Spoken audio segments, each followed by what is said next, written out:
Curfew শিথিলে কিছুটা থমথমে রাজধানীর শিক্ষার্থীদের একাংশের কর্মসূচিতে পুলিশের বাধা। আন্দোলন দমাতে সরাসরি গুলির বিরুদ্ধে হাইকোর্টের রিট, ডিবির হেফাজত নিয়ে তীব্র ক্ষোভ। ব্লক রেইডে 12 দিনে সারা দেশে গ্রেফতার প্রায় 10,000। আদালত পাড়ায় বাড়ছে স্বজনদের ভিড়। থমথমে রাজধানী, বিভিন্ন পয়েন্টে সতর্ক পাহারায় আইন শৃঙ্খলা বাহিনী। শিক্ষার্থীরা পূর্ব ঘোষিত কর্মসূচি পালনে দেশের কয়েক জায়গায় জড়ো হবার চেষ্টা করলে পুলিশই বাঁধার মুখে পড়েন। আটক করা হয় বেশ কয়েকজনকে। এদিকে ঢাকার বাইরে চট্টগ্রাম সহ বিভিন্ন জায়গায় বিক্ষোভ হয়েছে।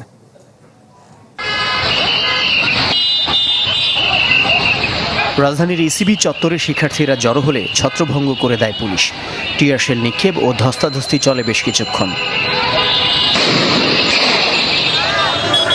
এখান থেকে আটক করা হয় অন্তত 18 জনকে। তাদের কয়েকজন অভিভাবক জানান, সন্তানরা কোচিং সেন্টার থেকে বাসায় ফিরছিলেন।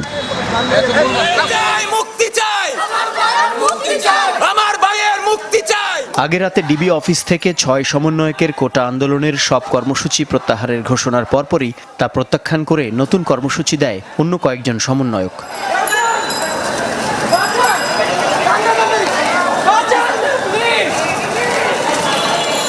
সে অনুযায়ী সকাল 11টার পর সায়েন্স ল্যাব এলাকায় নামেন শিক্ষার্থীরা। তাদের ছত্রভঙ্গ করে দেয় পুলিশ। আটক করা হয় অন্তত 12 জনকে।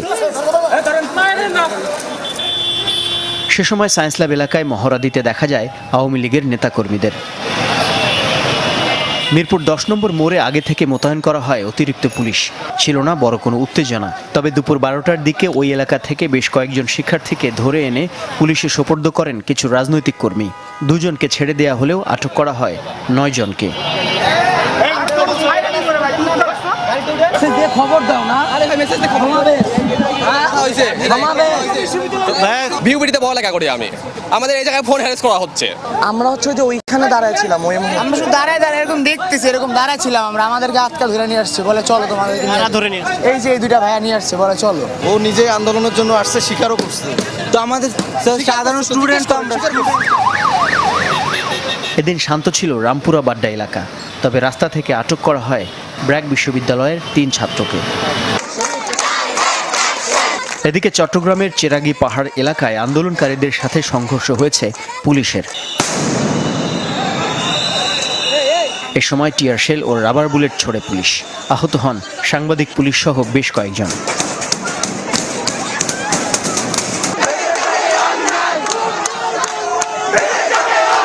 আমাদের ভাইকে গ্রেফতার করা হয়েছে। আমার ভাইয়ের অপরাধ কি? আমরা তো ভাঙাচোরা করছি না, আমরা তো জ্বালাও পোড়া করছি না। শিক্ষার্থী নিহতের বিচার সহ 9 দফা দাবিতে বিক্ষোভ মিছিল করেন রাজশাহী বিশ্ববিদ্যালয়ের শিক্ষার্থীরা। তাদের সাথে একাত্মতা প্রকাশ করে বক্তব্য দেন 3 শিক্ষক। সে সময় বাকবিতণ্ড হয় আইন শৃঙ্খলা বাহিনীর সদস্যদের সাথে। একই দাবিতে ঠাকুরগাঁওয়ে সড়ক অবরোধ করেন শিক্ষার্থীরা। বিক্ষোভ করেন জাহাঙ্গীরনগর বিশ্ববিদ্যালয় ও সিলেটের শাহজালাল বিশ্ববিদ্যালয়ের শিক্ষার্থীরাও। আন্দোলন দমাতে শিক্ষার্থীদের গুলি না করার নির্দেশনা চেয়ে হাইকোর্টের রিট হয়েছে। এ নিয়ে কাল আদেশ দেবেন উচ্চ আদালত। কোটা আন্দোলনের সমন্বয়কদের ডিবিতে আটকে রাখায় প্রশ্ন তোলেন হাইকোর্ট। বলেন, কাউকে ডেকে নিয়ে খাওয়ানোর পর ছবি তুলে প্রচার করা জাতির সাথে মশকরার শামিল। সম্প্রতি সহিংসতায় গুলিবর্ষণের সঠিক হিসাব নেই কারো কাছেই। বিষয়টি নজরে এনে হাইকোর্টে রিট করেন 2 জন আইনজীবী। একটি বেঞ্চ শুনানির এখতিয়ার নেই উল্লেখ করলে রিটকারীরা যান বিচারপতি মোস্তফা জামান ইসলামের বেঞ্চে। শুনানির শুরুতেই শিক্ষার্থীদের উপর গুলির বিষয়টি উল্লেখ করেন রিটকারী আইনজীবী। তবে রাজনৈতিক বিষয় আদালতে আনতে বারণ করেন হাইকোর্ট। আমরা আদালতে বলেছি, নিরস্ত্র প্রতিবাদকারীদের উপরে গুলি চলতে পারে না, যেটিকে ইংরেজিতে লাইভ রাউন্ড বলা হয়, সেটি করার কোনো সুযোগ নেই। শুনানিতে ব্যারিস্টার সারা হোসেন বলেন, নিরাপত্তার স্বার্থে কাউকে তুলে নেওয়া যায় না। সংবিধান এমন অধিকার কাউকে দেয়নি। কোটা আন্দোলনকারী সমন্বয়কদের ডিবিতে আটকে রাখা নিয়ে প্রশ্ন তুলেন তিনি। তো তারা যদি ওখানে স্বেচ্ছায় যায়, তাদেরকে যদি আটক না রাখা হচ্ছে, তাহলে কেন কারোর সাথে তাদেরকে কথা বলতে দেওয়া হচ্ছে না, তাদেরকে কারোর সাথে দেখা করতে দেওয়া হচ্ছে না, আর তারা নিজেদের মতো কেন এই মুহূর্তে চলাফেরা করতে পারছে না? অতিরিক্ত অ্যাটর্নি জেনারেল শিক্ষার্থীদের আন্দোলন প্রত্যাহারের ঘোষণা আদালতকে জানালে শুনানি ঘিরে নাটকীয়তা পৌঁছায় চরমে। হাইকোর্ট বলেন, কাউকে ডেকে এনে খাওয়ানোর পর সেই ছবি প্রকাশ করা মশকরার শামিল। ভাতের টেবিলে বসে ছবি তুইলে এটাই করেন, আপনি কি এটা মশকরা পাইছেন? ঠিক এই মশকরা ল্যাঙ্গুয়েজটা ইউজ করছে। সবকিছু বিবেচনা নিয়ে হাইকোর্ট মঙ্গলবার আদেশের দিন ঠিক করেন। এদিকে 17 বছরের ফাইয়াজকে কোমরে দড়ি বেঁধে আদালতে আনার সিদ্ধান্ত ভুল ছিল বলে হাইকোর্টে স্বীকার করেছে রাষ্ট্রপক্ষ। না ভুল, সেটা হয়তো ভুল করছে, সেটাই বলছি যে হয়তো ভুল করছে কেউ। অন্যদিকে গেল কদিনের সহিংসতার প্রতিবাদে সুপ্রিম কোর্টে প্রতিবাদ সমাবেশ করেছেন সাধারণ আইনজীবীরা। খুব শিগগিরই পরিবারের কাছে ফিরিয়ে দেওয়া হবে কোটার সমন্বয়কদের। সাংবাদিকদের এই তথ্য জানিয়েছেন ডিবি প্রধান হারুনুর রশিদ। অভিযোগ করেছেন, স্বেচ্ছায় বিবৃতি দেননি শিক্ষার্থীরা, এমন কথা বলে গুজব ছড়ানো হচ্ছে। সমালোচনার মধ্যে আজ প্রকাশ করা হয়েছে সমন্বয়কারীদের স্বজনদের ছবিও। কোটা সংস্কার আন্দোলন থেকে সহিংসতা, প্রাণহানি আর হতাহতের ঘটনায় যখন ভিন্ন এক পরিস্থিতি দেশে, যখন আইনশৃঙ্খলা নিয়ন্ত্রণে রাজপথে যৌথ বাহিনী, তখন আলোচনায় ডিবি কার্যালয়ের ডাইনিং টেবিল। হাসপাতাল, বাসাবাড়ি থেকে ডিবিতে নিয়ে আসা 6 জন কোটা সমন্বয়কারীদের খাওয়ানোর ছবি। পরে আন্দোলন প্রত্যাহারের ঘোষণা আসে সেখান থেকেই। দ্রুত শিক্ষা প্রতিষ্ঠান খুলে দেওয়ার জন্য সরকারের প্রতি জোর আহ্বান জানাই।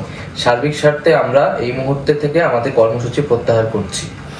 ডিবি কার্যালয়ের ডাইনিংয়ের এই ছবি ভালোভাবে নেয়নি হাইকোর্টও। এক রিট শুনানিতে হাইকোর্ট বলেন, যাকেই ধরে নিয়ে যান তাকেই খাওয়ান, আবার ছবি আপলোড করেন, এটা জাতির সাথে মশকরা। হাইকোর্টে যখন শুনানি চলছিল ঠিক সে সময়ে ডিবির জিম্মায় থাকা বৈষম্য বিরোধী ছাত্র আন্দোলনের 6 সমন্বয়কের স্বজনদের দেখা করার সুযোগ দেওয়া হয়। তাদের আতিথেয়তার ছবিও প্রকাশ করা হয়। আসার পরে আমি স্বস্তি পেয়েছি, ইনশাল্লাহ আমার মেয়ে যথেষ্ট ভালো আছে, আপ্যায়ন পেয়েছে, তার সাথে সাথে আমিও আপ্যায়ন পেয়েছি। আমি এখন নিশ্চিত, কোনো প্রেশার হয় নাই, স্বেচ্ছায় খুব ভালো আছে। ভালো, আমি দেখলাম ভালো। আমি আসছি, কথা বলছি, অনেক কিছু জিজ্ঞাসা করছি, বললো যে সব কিছু পজিটিভ, কোনো ধরনের কোনো এদের সাথে রাফ বিহেভ করা হয় নাই। ডিবি প্রধানের দাবি, কোটা সংস্কার আন্দোলনকারীরা স্বেচ্ছায় বিবৃতি দেননি এমন কথা বলে গুজব ছড়ানো হচ্ছে। পরিবারের সদস্যরা সমন্বয়কারীদের সাথে দেখা করে সন্তোষ প্রকাশ করেছেন বলেও জানান ডিবি প্রধান। যে যারা গুজবটি ছড়িয়েছেন তাদের উদ্দেশ্যে আমি বিনীত অনুরোধ করব যে গুজব ছড়াবেন। ডিবি একটি আস্থার জায়গা, সেখানে কাউকে জোর করে সেখানে রাখা হয় না, কার উপরই অন্যায় অত্যাচার করা হয় না, জোর করে কোনো বিবৃতি নেওয়া হয় না। যদিও ডিবি কার্যালয়ে সেলিব্রিটিদের খাওয়ানোর ঘটনা নতুন নয়, অতীতেও নানা সময়ে ডিবি প্রধানের এই আতিথেয়তার ছবি প্রকাশিত হয়েছে সামাজিক যোগাযোগ মাধ্যমে।